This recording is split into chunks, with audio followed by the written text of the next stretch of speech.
ಓಂ ಶಾಂತಿ. ನಮ್ಮ ಚಾನೆಲ್ ವಿಡಿಯೋಗಳ ಹೆಚ್ಚಿನ ಮಾಹಿತಿಗಾಗಿ ಸಬ್ಸ್ಕ್ರೈಬ್ ಬಟನ್ಗೆ ಕ್ಲಿಕ್ ಮಾಡಿ ನಮ್ಮ ಚಾನೆಲ್ಗೆ ಸಬ್ಸ್ಕ್ರೈಬ್ ಮಾಡಿ. ಈ ವಿಡಿಯೋ ಇಷ್ಟವಾದಲ್ಲಿ ಲೈಕ್ ಮಾಡಿ, ಶೇರ್ ಮಾಡಿ ಹಾಗೂ ಕಮೆಂಟ್ ಮಾಡಿ. ರಾಜಯೋಗ. ಬಾಬಾ ನೆನಪಿನಿಂದ ಅಂಧಕಾರದಿಂದ ಪ್ರಕಾಶಕ್ಕೆ. ಶಾಂತವಾಗಿ ಕುಳಿತುಕೊಳ್ಳಿ. ಕಣ್ಣುಗಳನ್ನು ಸೌಮ್ಯವಾಗಿ ಮುಚ್ಚಿಕೊಳ್ಳಿ. ನಾನು ಶಾಂತವಾಗಿ ಕುಳಿತಿದ್ದೇನೆ. ದೇಹವನ್ನು ರಿಲ್ಯಾಕ್ಸ್ ಮಾಡುತ್ತೇನೆ. ಮನಸ್ಸನ್ನು ನಿಧಾನವಾಗಿ ಒಳಗೆ ತೆಗೆದುಕೊಂಡು ಬರುತ್ತೇನೆ. ಅಂತರ್ಮುಖಿ ಆಗುತ್ತೇನೆ. ನಾನು ಈ ದೇಹವಲ್ಲ, ನಾನು ಒಂದು ಪ್ರಕಾಶಮಯ ಆತ್ಮ. ಚಿಕ್ಕ ಬಿಂದು ಭ್ರೂ ಮಧ್ಯದಲ್ಲಿ ಹೊಳೆಯುತ್ತಿದ್ದೇನೆ. ಶಾಂತಿ ಶಾಂತಿ ಶಾಂತಿ. ಈಗ ನಾನು ಅನುಭವಿಸುತ್ತೇನೆ. ನಾನು ಬಹುಕಾಲ ಅಜ್ಞಾನ ಅಂಧಕಾರದಲ್ಲಿ ಇದ್ದೆ.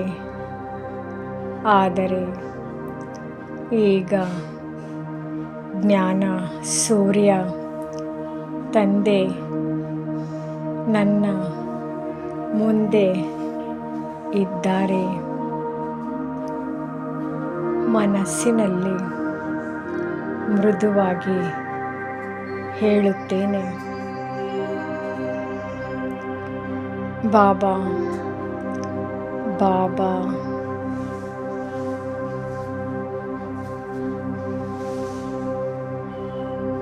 ಈ ಒಂದು ಪದದಲ್ಲಿ ಎಷ್ಟು ಪ್ರೀತಿ ಇದೆ, ಎಷ್ಟು ಆಸ್ತಿ ಇದೆ. ಬಾಬಾ ನನ್ನನ್ನು ನೋಡುತ್ತಿದ್ದಾರೆ. ಅವರು ಜ್ಞಾನ ಸಾಗರ, ಶಾಂತಿ ಸಾಗರ. ಅವರಿಂದ ಬೆಳಕಿನ ಕಿರಣಗಳು ಬರುತ್ತಿವೆ. ನನ್ನ ಆತ್ಮದ ದೀಪವನ್ನು ಬೆಳಗಿಸುತ್ತಿವೆ. ಈಗ ನಾನು ಸಂಪೂರ್ಣ ಪ್ರಕಾಶ ಆಗುತ್ತಿದ್ದೇನೆ. ಅಜ್ಞಾನ ಕತ್ತಲೆ ದೂರವಾಗುತ್ತಿದೆ. ನನ್ನೊಳಗೆ ಶಾಂತಿ, ಶುದ್ಧತೆ, ಆನಂದ ತುಂಬುತ್ತಿದೆ. ನಾನು ಬಾಬಾರವರಿಗೆ ಹೇಳುತ್ತೇನೆ, ಬಾಬಾ ನಾನು ನಿಮ್ಮ ಮಗು. ನನ್ನನ್ನು ಸಂಪೂರ್ಣ ಪವಿತ್ರಗೊಳಿಸಿ. ಈಗ ನಾನು ಯೋಗಾಗ್ನಿಯನ್ನು ಅನುಭವಿಸುತ್ತೇನೆ.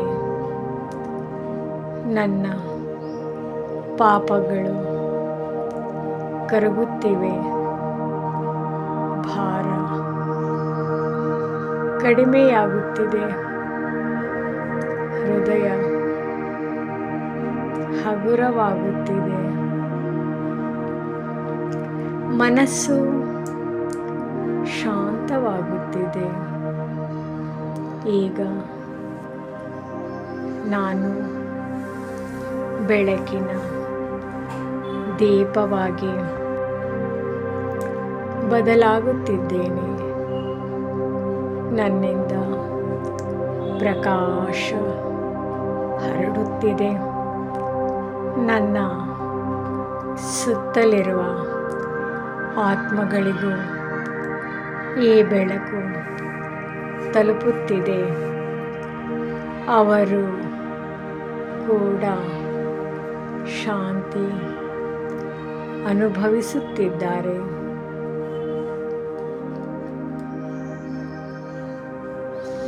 ನಾನು ನನ್ನ ಕರ್ತವ್ಯವನ್ನು ನೆನಪಿಸಿಕೊಳ್ಳುತ್ತೇನೆ. ಅಂಧಕಾರದಲ್ಲಿರುವವರನ್ನು ಬೆಳಕಿಗೆ ತರಬೇಕು.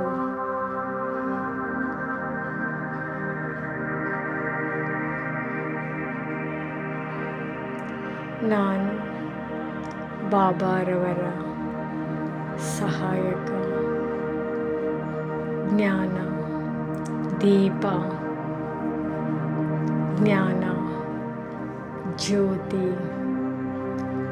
ಈಗ ನಾನು ನಿಧಾನವಾಗಿ ಸಂಕಲ್ಪ ಮಾಡುತ್ತೇನೆ. ನಾನು ಸದಾ ಬಾಬಾರವರ ನೆನಪಿನಲ್ಲಿ ಇರುತ್ತೇನೆ. ನಾನು ಆತ್ಮ ಸ್ವರೂಪದಲ್ಲಿ ಸ್ಥಿರವಾಗಿರುತ್ತೇನೆ. ಕೊನೆಯಲ್ಲಿ ಬಾಬಾರವರಿಗೆ ಹೃದಯಪೂರ್ವಕ ಧನ್ಯವಾದಗಳನ್ನು ಹೇಳುತ್ತೇನೆ.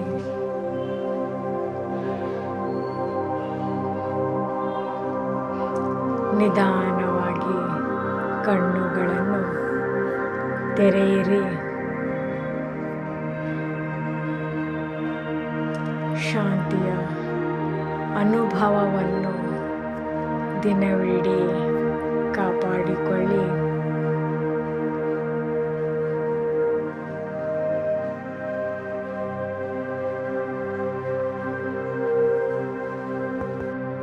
ಶೀರ್ಷಿಕೆ: ಅಂಧಕಾರದಿಂದ ಪ್ರಕಾಶಕ್ಕೆ ಬಾಬಾ ನೆನಪಿನ ಮಹಿಮೆ. ಬಾಬಾ ಎಂದರೆ ಜೀವನದಲ್ಲಿ ಬೆಳಕು, ಅಜ್ಞಾನದಿಂದ ಜ್ಞಾನಕ್ಕೆ ಪ್ರಯಾಣ. ಅನ್ಯರಿಗೆ ಜ್ಞಾನವನ್ನು ಹೇಳುವಾಗ ಯಾವ ಮಾತನ್ನು ನೆನಪಿಟ್ಟುಕೊಳ್ಳಬೇಕು? ಸದಾ ಬಾಬಾ ಬಾಬಾ ಎಂದು ಹೇಳಬೇಕು. ಇದರಿಂದ ತನ್ನತನ, ಈಗೋ ಕಡಿಮೆಯಾಗುತ್ತದೆ. ಆಸ್ತಿ ನೆನಪಿನಲ್ಲಿ ಇರುತ್ತದೆ. ಸರ್ವವ್ಯಾಪಿ ಎಂಬ ತಪ್ಪು ಜ್ಞಾನ ನಾಶವಾಗುತ್ತದೆ. ಜ್ಞಾನ ಸಾಗರ ತಂದೆ, ನಾವು ಈಗ ಅಜ್ಞಾನ ಅಂಧಕಾರದಿಂದ ಜ್ಞಾನ ಬೆಳಕಿಗೆ ಬಂದಿದ್ದೇವೆ. ಇತರರನ್ನು ಬೆಳಕಿಗೆ ತರುವುದು ನಮ್ಮ ಕರ್ತವ್ಯ. ಬಾಬಾ ಎಂದರೆ ತಂದೆಯ ಪ್ರೀತಿ, ಆಸ್ತಿ, ನೆನಪು. ಈಶ್ವರ ಎಂದರೆ ಅಷ್ಟು ಆತ್ಮೀಯತೆ ಬರುವುದಿಲ್ಲ. ಆತ್ಮದ ದೀಪ ನಂದಿದೆ. ಬಾಬಾ ಜ್ಞಾನದಿಂದ ಬೆಳಗಿಸುತ್ತಾರೆ. ಸತ್ಯಯುಗ ದಿನ, ಕಲಿಯುಗ ರಾತ್ರಿ. ಭಕ್ತಿ ದ್ವಾಪರದಿಂದ ಆರಂಭ. ರಾವಣ ರಾಜ್ಯ, ಗೀತೆಯ ಸತ್ಯ ಜ್ಞಾನ ಈಗ ಬಾಬಾ ನೀಡುತ್ತಿದ್ದಾರೆ. ದೇವತೆಗಳು ಭಗವಂತ ಅಲ್ಲ, ಶಿವನೇ ಪರಮಾತ್ಮ. ಆತ್ಮ ಬಿಂದು ರೂಪ. 84 ಜನ್ಮಗಳ ಪಾತ್ರ ಆತ್ಮದಲ್ಲಿ ದಾಖಲಾಗಿದೆ. ದೇಹಾಭಿಮಾನ ಅಜ್ಞಾನದ ಮೂಲ. ನಾನು ದೇಹ ಅಲ್ಲ, ನಾನು ಆತ್ಮ, ಅವಿನಾಶಿ. ಶರೀರ ನಾಶವಂತ. ದುಃಖದಲ್ಲಿ ಎಲ್ಲರೂ ಬಾಬರವರನ್ನು ನೆನಪಿಸುತ್ತಾರೆ. ಸುಖದಲ್ಲಿ ಮರೆತು ಬಿಡುತ್ತಾರೆ. ಶಾಂತಿ ನಮ್ಮ ಸ್ವಧರ್ಮ. ಯೋಗದಿಂದ ಪಾಪಗಳ ಹೊರೆ ಕರಗಿ ಬಿಡುತ್ತದೆ. ಶಿವಬಾಬಾ ಜ್ಞಾನ ಸಾಗರ, ಶಾಂತಿ ಸಾಗರ. ಈಗ ಸ್ವರ್ಗ ಸ್ಥಾಪನೆ ನಡೆಯುತ್ತಿದೆ. ನಾವು ಆತ್ಮಗಳು ಅಜ್ಞಾನದಿಂದ ಕತ್ತಲಿನಲ್ಲಿ ಬಿದ್ದಿದ್ದೇವೆ. ಶಿವಬಾಬಾ ಬಂದು ನಮಗೆ ಜ್ಞಾನ ಬೆಳಕು ಕೊಡುತ್ತಾರೆ. ಬಾಬಾ ಎಂದು ಕರೆಯುವುದರಿಂದ ಆತ್ಮೀಯತೆ, ಪ್ರೀತಿ, ಆಸ್ತಿ ನೆನಪು ಬರುತ್ತದೆ. ಇಡೀ ಜಗತ್ತು ಅಂಧಕಾರದಲ್ಲಿದೆ. ನಮ್ಮ ಕರ್ತವ್ಯ ಸ್ವತಃ ಬೆಳಕಿನಲ್ಲಿರುವುದು, ಇತರರನ್ನು ಬೆಳಕಿಗೆ ತರುವುದು. ಯೋಗ ನೆನಪು ಮೂಲಕ ಪಾಪಗಳು ನಾಶವಾಗುತ್ತವೆ, ಆತ್ಮ ಶುದ್ಧವಾಗುತ್ತದೆ, ಸ್ವರ್ಗದ ಹಕ್ಕು ಸಿಗುತ್ತದೆ. ಒಂದು ಗ್ರಾಮದಲ್ಲಿ ಎಲ್ಲರೂ ಕತ್ತಲಿನಲ್ಲಿ ಇದ್ದರು. ಒಬ್ಬ ವ್ಯಕ್ತಿ ಒಂದು ದೀಪವನ್ನು ಬೆಳಗಿಸಿಕೊಂಡು ಬಂದನು. ಅವನು ಹೇಳಿದನು, ನಾನು ಬೆಳಕು ಕಂಡೆ, ನೀವು ಕೂಡ ಪಡೆಯಿರಿ. ಕೆಲವರು ನಂಬಿದರು, ಅವರ ಜೀವನ ಬೆಳಗಿತು. ಕೆಲವರು ನಂಬಲಿಲ್ಲ, ಕತ್ತಲಲ್ಲೇ ಉಳಿದರು. ನಾವು ಆ ದೀಪದಂತೆ ಬಾಬಾ ಕೊಟ್ಟ ಜ್ಞಾನ ಬೆಳಕನ್ನು ಹಂಚೋಣ. ದಿನವಿಡೀ ಪ್ರಾಕ್ಟೀಸ್ ಮಾಡೋಣ. ನಾನು ಆತ್ಮ ಎಂದು ನೆನಪಿಸಿಕೊಳ್ಳಿ. ಬಾಬಾ ಎಂದು ಪ್ರೀತಿಯಿಂದ ಕರೆಯಿರಿ. ಯೋಗ ಅಭ್ಯಾಸ ಮಾಡಿ. ದೇಹಾಭಿಮಾನ ಕಡಿಮೆ ಮಾಡುವುದು, ಶಾಂತಿ ಸ್ವಭಾವದಲ್ಲಿ ಇರುವುದು. ಬಾಬಾ ನಿಮ್ಮ ಸತೋಗುಣಿ ದೃಷ್ಟಿಯಿಂದ ಇತರರ ಮನಸ್ಸು ಮತ್ತು ಸ್ವಭಾವವು ಬದಲಾಗುತ್ತದೆ. ಶಿವಬಾಬಾ ಹೇಳಿದಂತೆ ಮಾತಿಗಿಂತ ದೃಷ್ಟಿಯ ಸೇವೆ ಹೆಚ್ಚಾಗುತ್ತದೆ. ಇಂದು ಶಿವಬಾಬಾ ಸ್ಲೋಗನ್ನಲ್ಲಿ ಹೇಳಿದ್ದಾರೆ, ಪವಿತ್ರತೆ, ಸತ್ಯತೆ, ದಿವ್ಯತೆ. ನಾವು ಸಹ ದಿವ್ಯತೆಯನ್ನು ನೋಡೋಣ. ಮಧುರತೆ, ನಮ್ರತೆ, ಇದು ಮಹಾನತೆ ಆಗಿದೆ. ನೀವು ಬಾಗಿದರೆ ಜಗತ್ತು ನಿಮ್ಮ ಮುಂದೆ ಬಾಗುತ್ತದೆ. ನಿಜವಾದ ಸೇವಾಧಾರಿ ಯಾವಾಗಲೂ ನಮ್ರಚಿತ್ತರಾಗಿರುತ್ತಾರೆ. ಈ ವಿಡಿಯೋ ಇಷ್ಟವಾದಲ್ಲಿ ಹೆಚ್ಚಿನ ವಿಡಿಯೋಗಳ ಮಾಹಿತಿಗಾಗಿ ನಮ್ಮ ಚಾನಲ್ಗೆ ಸಬ್ಸ್ಕ್ರೈಬ್ ಮಾಡಿ. ತಮಗೆ ವಿಡಿಯೋ ನೋಟಿಫಿಕೇಷನ್ ಸಿಗ್ತಾ ಇರುವುದು.